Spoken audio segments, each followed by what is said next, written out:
যত পাপ করেছেন আজকে আমি বলে গেলাম আপনাকে, অনেক আলেম ওলামা আছেন, 2টা পাপ আল্লাহ মাফ করবে না, কিন্তু বাকি সব মাফ করে দিবে। কবিরা গুনাহ হলো মাফ করবে যদি তওবা করতে পারেন। একদিন নামাজ পড়েন নাই, আল্লাহ চাইলে মাফ করে দিবে। ভুলে জেনা করে ফেলেছেন, ভয় পায়েন না, আল্লাহ চাইলে মাফ করে দিবে। আল্লাহর কাছে বলেন আর করবো না। যাকাত 1 বছর দেন নাই, আল্লাহর কাছে বলেন, আল্লাহ মাফ করে দিবে, যে আল্লাহ আর করবো না। নিয়মিত করেন নাই পাপগুলা, কিন্তু 2টা পাপ আছে আল্লাহর আদালতে যেটা আল্লাহ কখনো ক্ষমা করবে না। জোরে বলেন কয়টা? পেছনের মানুষ জোরে বলেন কয়টা? কলিজার মধ্যে লিখে নিয়ে যাবেন, আল্লাহর আদালতে অজামিনযোগ্য অপরাধ হচ্ছে এই 2টা পাপ। প্রায় মাহফিলে আমি বলে দিই কিন্তু এই পাপ 2টার কথা। এক হচ্ছে আল ইশরাকু বিল্লাহ, আল্লাহর সাথে কখনো কাউকে শরীক করবেন না। ইনশাআল্লাহ বলেন। এই বাংলাদেশে আপনারা তো অনেকে জানেন যে আরটিভিতে একটা প্রোগ্রাম করে আমি কাফেলা, নবী রাসূলদের বিভিন্ন এলাকা আমি দেখাই। আর সাদিক আজারি ভাই রমজান মাসে এই প্রোগ্রামটা রেকর্ড বা শুটিং করতে গিয়ে প্রায় 18 জন নবীর কবর আল্লাহ তাআলা জিয়ারত করাইছে। আলহামদুলিল্লাহ বলেন। 18 জন নবীর কবর জিয়ারত করলাম, কোন কবরে দেখলাম না শিরক বিদআত আচরণ। আমার বাংলাদেশে খালি লাল কাপড়টা মাজারের উপর বিছাইতে পারলেই হয়েছে, মনে করে এখানে না জানি কি আছে। কথা কন না? খবরদার, হাতটা জোর করে বলতেছি, হক্কানি পীর যদি পান তার কাছে যাবেন দিন শিখতে, ইসলাম শিখতে, খালি হুক্কর হাক্কর করতে না। জীবনে কোনোদিন কোনো মাজারে যা সেজদা দিবেন না, আজকে ওয়াদা করতে হবে। ইনশাআল্লাহ বলেন। জোরে বলেন। হুজুর দোয়া করলে কবুল হবে কিনা গ্যারান্টি নাই ভাই। পিশের দোয়া করলে কবুল হবে কিনা গ্যারান্টি নাই। এই মানুষগুলো আপনার জন্য দোয়া করলে কবুল হবে কিনা গ্যারান্টি নাই, কিন্তু আল্লাহর নবী গ্যারান্টি দিয়েছে, আল্লাহ গ্যারান্টি দিয়েছে, বুড়া বাপ মা দোয়া করলে কবুল হবেই হবে। অথচ বাপ মার খোঁজ খবর রাখে না, মহিষ নিয়ে যায় ফরিদপুরে। বহুত মানুষ আছে না নাই? কষ্ট নিয়েন না ভাই। না না না, কোনো রশি মশির কথা বলতেছি না, শুধু ওই দিকে টানতেছেন কেন? চিটাগাঙে যায় না, সিলেটে যায় না, কুষ্টিয়ায় যায় না, যাওয়ার পর বিভিন্ন জায়গার কথা বলতেছি, বিভিন্ন জায়গায়। আমি যে কথাটা বলতেছি অবশ্যই আলেমদেরকে হাদিয়া দিবেন, অবশ্যই পিশারদেরকে সম্মান করবেন, আলেমদের সাথে সম্পর্ক রাখবেন। কিন্তু যেখানে গেলে কোরআন শেখা যায় না, যেখানে হাদিস শেখা যায় না, যেখানে গেলে সারাদিন খালি গাঁজার গন্ধ শোনা, গাঁজার গন্ধ শোনা, গাঁজার গন্ধ শুনে সময় কাটে, এই জায়গাগুলো, এই খানকাগুলো, এগুলো গাঁজার খানকা, কখনো ইসলামের খানকা হতে পারে না। ঠিক না? এগুলো কখনো ইসলাম না। এই নূহ আলাইহিস সালামের নাম শুনছেন না? লেবাননে ওনার কবরটা জিয়ারত করলাম, 72 হাত লম্বা কবর। আল্লাহু আকবার বলেন। কত লম্বা ছিলেন। কবরের উপরে লেখা কি সভাপতি সাহেব? ইদা সাআলতা ফাসআলিল্লাহ ওয়া ইদা ইসতাআনতা ফাসতাইন বিল্লাহ। তোমার কোনো সাহায্যের প্রয়োজন হলে সরাসরি কার কাছে চাও? এই কবরের নবীর কাছে কোনো কিছু চাওয়া যাবে না। চাবো কার কাছে? আল্লাহর কাছে। কবরের নবীর কাছে যাবো জিয়ারতের জন্য, চাওয়ার জন্য না। আইয়ুব নবী, হারুন নবী, সালেহ নবী সবার কবরে একই কথা লেখা। আর বাংলাদেশে ওই গোলাপ শাহ মাজারে যান, অমুক জায়গায় কলা গাছ আছে না, তাল গাছ আছে না, কাঁঠাল গাছে শিকড় ঢুকছে। এই আপনাদের মানিকগঞ্জে এটাও দেখা গেছে। মাজার বানায় ফেলাইছিল, পরে 21 টিভি সাংবাদিকরা 5-6 বছর আগের কথা ভাঙছে। ভাঙার পরে দেখে কি কাঁঠাল গাছের শিকড় উঁচু উঁচু হয়ে গেছে ভাই। এখানে তারপরে মহিলাও স্বীকার করছে যে আমি ভুল করছি। মাজার কেন্দ্রিক ইসলাম কোন বিষয়কে সাপোর্ট করে না, বরং ওলিয়া উলিয়াদেরকে ইসলাম ভালোবাসে, মাজারকে ইসলাম ভালোবাসে না। ঠিক কিনা? মাকবারা বা কবর হতে পারে, ওলিয়া উলিয়া তার জায়গায় সে শুয়ে থাকবে, আপনারা যাবেন জিয়ারতের জন্য, বড় স্ট্রাকচার দিয়ে গম্বুজ টম্বুজ বানায়া ভাব সব এরকম, এখানে গেলেই জান্নাতের টিকিট মালে এরকম ভাব। নামাজ পড়ে না, কিন্তু এই জায়গায় দেখবেন ঠিকই চলে যাচ্ছে। আইয়ুব নবীর কবরে জিয়ারতের পরে সামনে দেখতেছি একটা কূপ, খাদেম বলতেছে আরবিতে, এই কূপটা সেই কূপ যেখানে ওনাকে নির্বাসিত করা হয়েছিল, এখনো পানি বাইরে হয়। সুবহানাল্লাহ। চিন্তা করলাম আল্লাহ বাঁচাইছে যে এরকম একটা কূপ আইয়ুব নবীর বাংলাদেশে দেয় নাই। যদি দিত, যার অধীনে থাকতো, এ সালম গ্রুপের চাইতে ধনী হয়ে যাইত। কথা কয় না হুজুর, এটা আবার কি কইলেন? এদেশের মানুষের ধর্মীয় আবেগ বেশি, ধর্মীয় জ্ঞান কম। যদি বলা হয়েছে অমুক হুজুরের কাছে গেলি আপনার সব মনের বাসনা পূরণ হবে, তোর পড়া লাগবে না, জিপিও 5 অটো পাইবি, 26,000 টাকা বাপের পকেট থেকে চুরি করে নিয়ে যে হুজুরকে দিবে। কথা কন না কেন? তো আইয়ুব নবীর কূপ যদি বাংলাদেশে হয়তো কি করতে জানেন? ছোট ছোট হোমিওর বোতল কিনে নিয়ে তো, কাঁচের বোতলগুলো পানি ভরার পরে হ্যান্ডি মাইক নিয়ে শুরু করতো, স্বামী স্ত্রীর অমিল, আপনি কি অবাধ্যকে বাধ্য করতে চান? মনের মানুষকে কাছে টানতে পারছেন না? আপনি কি বিদেশ যেতে আগ্রহী? আপনি কি আমেরিকার ভিসা পাচ্ছেন না? আপনি কি প্রমোশন পেতে চান? সকল সমস্যার সমাধান বাবার এক ফাইলে মাত্র 600 টাকা, সব মুশকিল আসার হয়ে যাবে। টাটকা বাটপার এক একটা। ঠিক এগুলো কি ইসলাম? এগুলো কি ইসলাম? ইসলাম এগুলো? অথচ এই বাংলাদেশে না হলে 30% লোক এগুলো বিশ্বাস করে। 30% লোক। কে বুঝাবে এদেরকে? বুঝাইলে আমাদেরকে কি কয় জানেননি? নতুন নতুন মৌলানা মুনশিয়ার নতুন নতুন ফতোয়া, এক কথাই জবাব।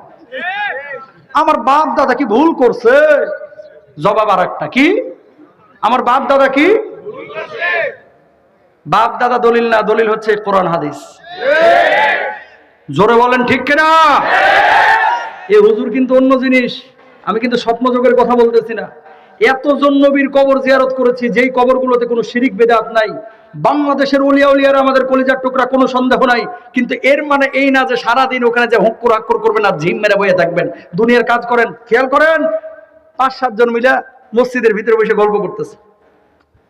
ওমর রাদিয়াল্লাহু তাআলা আনহুর সময় প্রথম দিন দেখলেন কিছু বলেন নাই, দ্বিতীয় দিন আবার দেখে গোল হয়ে বয়ে রয়েছে। ইসলামের আলোচনা মসজিদে করবেন, কোনো সমস্যা নাই, কিন্তু প্রতিদিন দুনিয়ার কাজ ছাড়িয়া মসজিদে বসে থাকবেন, ওইদিকে কোনো খোঁজ খবর নাই, বউ বাচ্চার রুটি রুজির কোনো চিন্তা নাই, কাজকর্মের কোনো খবর নাই, এটা কিন্তু ইসলামে নাই। ওমর রাদিয়াল্লাহু তাআলা আনহু বলছে, কি ব্যাপার, তোমার নামাজ হয়নি? কয় হয়েছে। কয় তাহলে বসে রয়েছো কেন? কয় আমরা একটু মোজাকারা করতেছি। কয় আজকের কাজ করছো? কয় না, ভাল লাগে না, দুনিয়ার কোনো কাজ কাম, সারাক্ষণ এখানে বসে থাকতে ভাল লাগে। তখন বুঝতে বাকি নাই শয়তানে ওয়াসওয়াসা দিচ্ছে। কিছু লোক এরকম আছে দেখবেন, পিডায় বউর মেরুদণ্ড ভাঙায় ফেলে। কয় বউ বোরকা পরে না, এর লেগে পিডে মারিয়া লাইছি। তোরা বলছে ইসলাম এগুলা? কথা কন না কেন? ছেলে নামাজ পড়ে না, এটার লাগে আসার মেরে একেবারে মনে করেন মুখ দিয়ে রক্ত উঠে হেলাইছে। এটা কি ইসলাম বলছে তোমারে? তুমি নামাজ পড়ো, সুন্দর করে বুঝাও, স্ত্রীকে সুন্দর করে বুঝাও। ভালোবাসা দিয়ে যে জিনিসটা সহজে আদায় করা যায়, শাসন করে সবসময় আদায় করা যায় না, ঠিক না? তুমি বুঝাও। তাকান, বউ অনেকে আমাদের কাছে প্রশ্ন করে যে হুজুর বউ তো নামাজ পড়ে না, কি করব? আপনি নামাজ ধরছেন কবে? নিজে নামাজ পড়েন আগে। নিজে নামাজ পড়ে না, বউরে দিয়ে নামাজ পড়ায় বরকত আনতে চায়, জীবন হয়তো না। বউকে ভালোবাসেন, একটু গিফট করেন, আই লাভ ইউ বলেন, সমস্যা নাই। আই লাভ ইউ বউকে বলে না তো আই লাভ ইউ। বলে কাকে জানেন? জিএফ কে, বিএফ কে। বিয়ের আগেই তো সব খসায় আসছে, এর লাগে বিয়ের পরে আর এইসব বলতে ভালো লাগে না। বিয়ের পরে বউকে আই লাভ ইউ বলবা, বলার সঙ্গে সঙ্গে সাদাকার সওয়াব হয়ে যাবে। সুবহানাল্লাহ। বউর দিকে তাকায়া মুচকে হাসি দিলেও সওয়াব। আর কিছু লোক আছে বউয়ের সাথে দারোগার মতো আচরণ করে, কথা বলেন না কেন? বাইরে থেকে যখন আসে, জরিনার মা পানি কোথায়, অমুক কোথায়, তমুক কোথায়, যেন উহুদ পাহাড়টাকে মদিনা থেকে নিয়ে মক্কায় তৈরিছে। আর এই বেটি এখানে বসে বসে সারাদিন ঘাস কাটছে, এরকম মনে করবেন না। বউরা অনেক কাজ করে ভাই পরিবারের মধ্যে, এদেরকে মানসিক সাপোর্ট দেন। শুনেন, একটা ড্রেস কিনে নিয়ে এসে গিফট করেন, রাত্রিবেলায় গিফট করে একেবারে একান্ত নিরিবিলি জায়গায় বসেন, ড্রেসটাকে পরতে বলবেন, তারপরে বলবেন আহারে কি সুন্দর যে তোমাকে লাগে, গোটা কালিয়া করে তোমার মতো এরকম মেয়ে একটাও নাই। বউ দেখবেন খালি ফুলতে থাকবে, তাই গো বাবার মা, বাবুর মা, বাবুর আব্বা, সত্যি বলতেছো? হ্যাঁ জানো, তোমার কাছে কালকে থেকে একটা রিকোয়েস্ট আছে, শুনবানি। কি 5 ওয়াক্ত নামাজটা একটু ধরলে প্লিজ, আমি খুব খুশি হব। দেখবেন নামাজ পড়বে। আর যদি বলে এই জরিনার মা, তোর একদিন কি আমার একদিন, কাই খেলা হবে। এই সব সময় কি এগুলো দিয়ে হয়? হয়। শাসন করবেন, মৃদু শাসন। আক্রমণাত্মক ভঙ্গিতে সবসময় সবকিছু আদায় করা যায় না। অটো চালকরা আন্দোলন করতেছে, কিরে ভাই আন্দোলন তোরা করতেছিস, আগেও তো এরকম হয়েছে, সাধারণ মানুষকে নিয়ে খেলতেছিস কেন? চালাইবি, ঠিক আছে, সুশৃঙ্খল ভাবে চালা। আর অটো চালকদের নিজেদেরও তো ক্ষতি। এই যে আপনাদের হাইওয়েতে, আপনাদের কালিয়াকৈর হাইওয়ে তো আমাদের মুখস্থ। ওরে ভাই, এরা যখন চলে মনে হয় যে আকাশে বিমান চলতেছে, বিমানও পারবে না। এই জমিনে তাকায় না, আর চোখ থাকে কোথায়? মানে এত জোরে। তো এক্সপ্রেস হইতে তুমি যদি এইভাবে চলো, তোমার লাইফের জন্য তো এটা ক্ষতিকর। তুমি এলাকার মধ্যে চালাও। যাই হোক, আমি যে কথাটা বলতে চাচ্ছি, শাসন না, ভালোবাসা, মায়া, মমতা, মমত্ববোধ দিয়ে মানুষকে আগলে রাখবো, ইনশাল্লাহ বলেন। তাহলে শিরিক কেউ করবো না, আল্লাহর আদালতে ওয়াজামিন যোগ্য 1 নম্বর অপরাধ কি? শিরিক করা। জোরে বলেন কি? নবীজি বলেছেন লা ইস্তারকুনা ওয়ালা ইয়াতাতাইয়ারুনা ওয়ালা ইয়াতাউনা ওয়া আলা রাব্বিহিম ইয়াতাওয়াক্কালুন। 4টা কাজ কেউ যদি করে, এর বিনা হিসাবে আল্লাহ ঈমান আনার পরে জান্নাত দিয়ে দিবে। সুবহানাল্লাহ। 1 নাম্বার, যারা অবৈধ ঝাড়ফুঁক না করবে, অশুভ লক্ষণ বিশ্বাস না করবে। 3 নাম্বার, দাগ কেটে চিকিৎসা না করবে। 4 নাম্বার, ওয়া আলা রাব্বিহিম ইয়াতাওয়াক্কালুন, সর্বাবস্থায় আল্লাহর উপরে তাওয়াক্কুল করবে। একটু বুঝিয়ে দিই, তারপর আলোচনা শেষের দিকে যাব। দাগ কেটে চিকিৎসা মানে কি জানেন? আপনারা যারা এখানে আছেন, অনেক মুরব্বীরা বুঝবেন, শহরের পোলাপান বুঝবে না। আগে যখন আপনারা মাছ টাছ ধরতে যাইতেন বা ফুটবল খেলতে গিয়ে পাটা কেটে যেত, আগুনের কেরোসিনের পলিটা ছিল, শৈলটা যেটাকে বলে, বাতি, কুপি বাতি, এই পলিটা জ্বালায় ওই কাটা জায়গায় একটু ঠেকা দিলে একটু আরাম আরাম লাগতো। আরবে নবীজির জামানায় কোনো জায়গায় কাইটে গেলে লোহা তাতায় ওখানে ঠাইসা ধরতো, আরাম লাগতো, কিন্তু স্থায়ী দাগ পড়ে যাইতো। আল্লাহ বলতেছে এটা আমি পছন্দ করি না, নবী বলছে এটা আমি পছন্দ করি না। যারা এই কাজ না করবে আল্লাহর জান্নাতে বিনা হিসাবে যাবে। সুবহানাল্লাহ বলেন।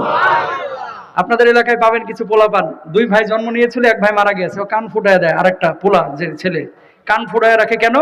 যাতে করে এটার উপরে অশুভ কোনো কিছু না আসে। টাটকা হারাম, টাটকা হারাম। নাউজুবিল্লাহ বলেন। 2 নম্বর, অবৈধ ঝাড়ফুঁক করা যাবে না। পানির বোতল নিয়ে ইমাম সাহেবের কাছে গিয়েছেন, ইমাম সাহেবের কাছে পানির বোতল নিয়ে গিয়েছেন যে ভাই ইমাম সাহেব একটু পড়ে দেন। ইমাম সাহেব সূরা ফাতিহা পড়ে দিল, জায়েজ। কিছু লোক পাবেন সাপের মতো পেঁচানো লাঠি নিয়ে ঘুরে আর ঝিম মেরে বসে থাকে, দাঁতগুলা তরমুজের বিচির মতো, গায়ে লাল বা হলুদ একটা শালু পরা থাকে, ভাবসাব এরকম গত রাতে জান্নাত থেকে আসছেন উনি, চুপ করে বসে থাকে ঝিম মেরে। আর আপামনিরা যায়, যাওয়ার পরে পানির বোতল দেয়, তাবিজ কবজ নেয়, স্বামীরে বশ করার আমল নেই, নিজে নামাজ পড়ে না। যদি বলা হয় যে নামাজ পড়েন না কেন, নামাজ পড়ি না, কি হয়েছে, ঈমান ঠিকই তাজা আছে। নামাজ না পড়লে ঈমান ঠিকই তাজা থাকে এরকম